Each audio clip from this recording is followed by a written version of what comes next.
الحمد لله رب العالمين، والصلاة والسلام على نبينا محمد وعلى آله وأصحابه أجمعين. أما بعد، السلام عليكم ورحمة الله وبركاته. امید است که تمام برادران مجاهد و موحد و شیرمردان دولت اسلامی در هر جایی که هستید جور و صحتمند باشید.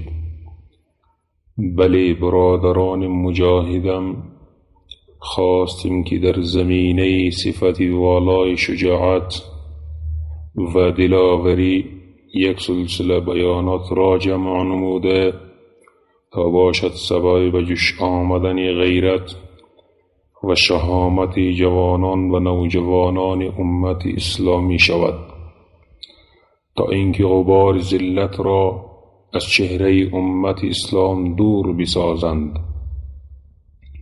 ای موحدین کرام، ای مجاهدین عظام، براستی که بهترین الگو برای این امت اسلامی همان آخرین پیامبران سیدنا محمد ابن عبدالله صلی الله علیه و آله و سلم است. الله متعال می فرماید: اعوذ بالله من الشیطان الرجیم، لقد كان لكم في رسول الله أسوة حسنة لمن كان يرجو الله واليوم الآخر وذكر الله كثيرا. الآیه. یقیناً برای شما در زندگی رسول الله صلی الله علیه و آله و سلم سرمشق نیکویی است برای اونانی که به الله جل جلاله و روز آخرت امید دارند و الله متعال را بسیار یاد می کنند.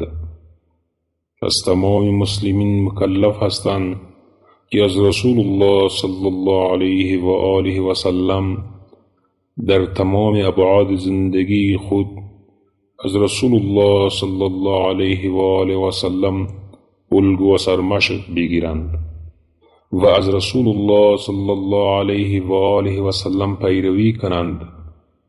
از جمله صفات نیک رسول الله صلی الله علیه و آله و سلم و تمام انبیاء علیهم الصلاة والسلام و صحابه رضی الله تعالی عنهم شجاعت در راه الله متعال است که امت نمی تواند بدون آن به عزتی دوباره خود برگردد. شجاعت خلق از اخلاق نیکویی می باشد که کاسبش مورد پسند الله متعال قرار می گیرد. بله برادران مجاهدم، در این سلسله بیانات باذن الله ترغیبی است برای موحدین تا خود را به مانند اسلاف خود با صفت مردانه شجاعت آراسته کنند، تا باشد که میدانهای جنگ با شعله‌ور ساخته و حالت جنگ به نفع مجاهدین تغییر کند و سبب رضایت الله متعال گردد. بله برادران مجاهدم، شجاعت در لغت عبارت است از قوت قلب در حین مقابله با دشمن و تحمل دشواری ها، و اصل این ماده از جرأت و جسارت و اقدام گرفته شده است. معنای شجاعت همان قوت قلب است. هرچه شدت اون بیشتر شود ارزش و اهمیت اون بیشتر می شود. شجاعت یا دلاوری حالتی در انسان دانسته شده که شخص از اقدام به کارهای دشوار ترسی به خود را ندهد و در اصطلاح عبارت از آن است که در هنگام ضرورت اقدام کردن به کارهای خطرناک و کشنده و ثبات قلب در حالات ترس می باشد و خود شمریدن مرگ را گویند. به عبارت دیگر شجاعت اطاعت قوه غضب از عقل در اقدام به کارهای خطرناک است که در آنچه رأی عقل خواستار آن است استراب نشان ندهد. یعنی نترسیدن را از آنچه نباید ترسید و دوری کردن از آنچه باید از اون دوری نمود.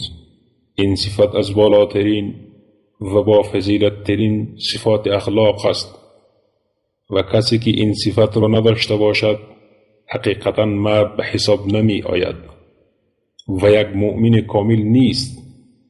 اگر شجاعت نداشته باشد، چون تمام اوامر مربوط به جهاد و هجرت رابطه مستقیم با شجاعت دارد.